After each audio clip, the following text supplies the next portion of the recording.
All right, here's President Biden. This portion of his remarks during his joint press conference yesterday with North American leaders at the summit in Mexico City.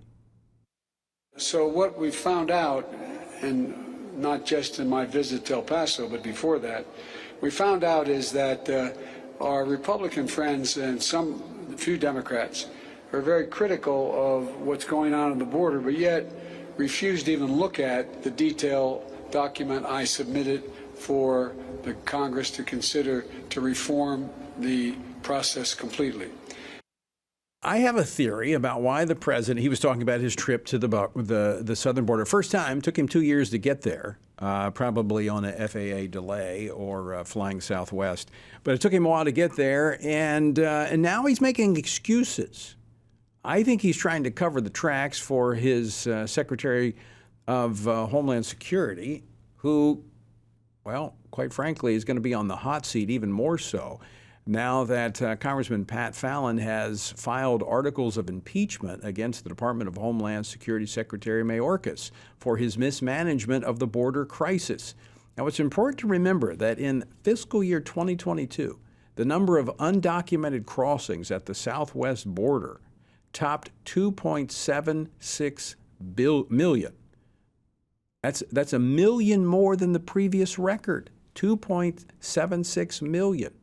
Now, joining me now to discuss this and more is Congressman Pat Fallon. He serves on the House Armed Services Committee and the House Oversight and Accountability Committee. He represents the 4th Congressional District of Texas. Congressman Fallon, welcome back to the program.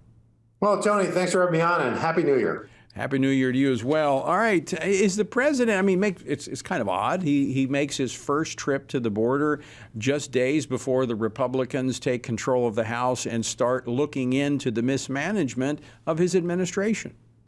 Well, Tony, from that clip that you just played, I really believe that Joe Biden has had a history of being a pathological liar.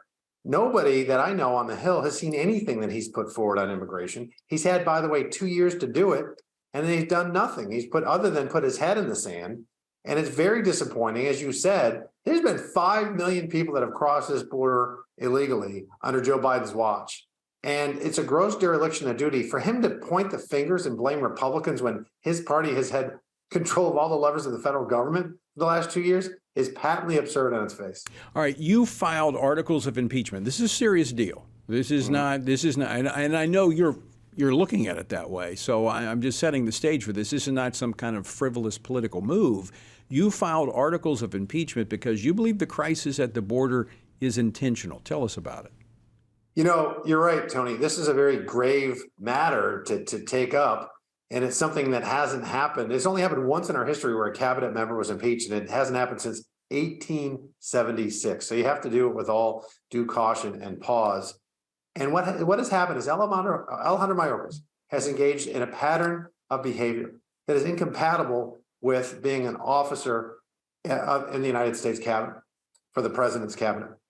For example, he violated the 2006 Secure Fence Act, which requires and mandates that the Department of Homeland Security Secretary maintains operational control of the southern border. He's clearly not done that.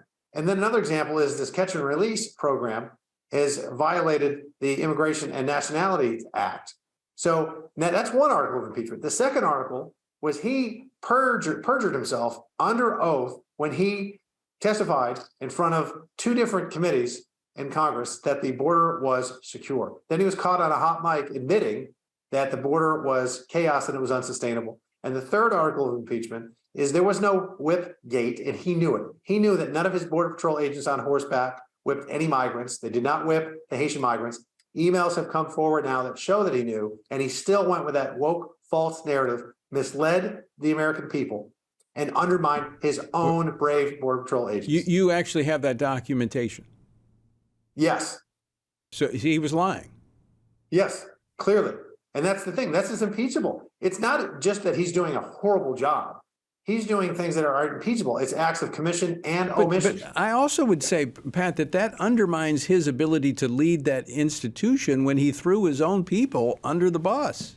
No, precisely. Tony, the morale of our Customs and Border Patrol agents is at an all-time low. There's a reason why their PAC and union speak out against him constantly, Mayorkas and Biden, and endorsed against the Democratic candidates for the last couple of presidential cycles.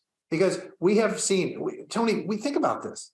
We had never had a month in our history where we had over 200,000 illegal border crossers. And we have talked about, as we've talked about earlier, the last 9 months in a row have all been above 200,000 a month. 160 countries have been represented by people that have crossed the border illegally. Over 100 folks on the terrorist watch list have been apprehended at the southern border. I could go on and on. Yeah. It's chaos. It's a de facto open border, and it has to stop. All right, Congressman, we're up against a break. Very quickly, what's next? Where does this go? I've talked to Jamie Comer, the chairman of the Oversight Committee. It's one of the 3 that have joint jurisdiction. There will be hearings. I do believe, Tony, that it will have a vigorous and spirited debate. We're going to go where the evidence leads us. I think it will pass out of the committee. I think it will hit the House floor at some point in this Congress this year. I think he will be impeached.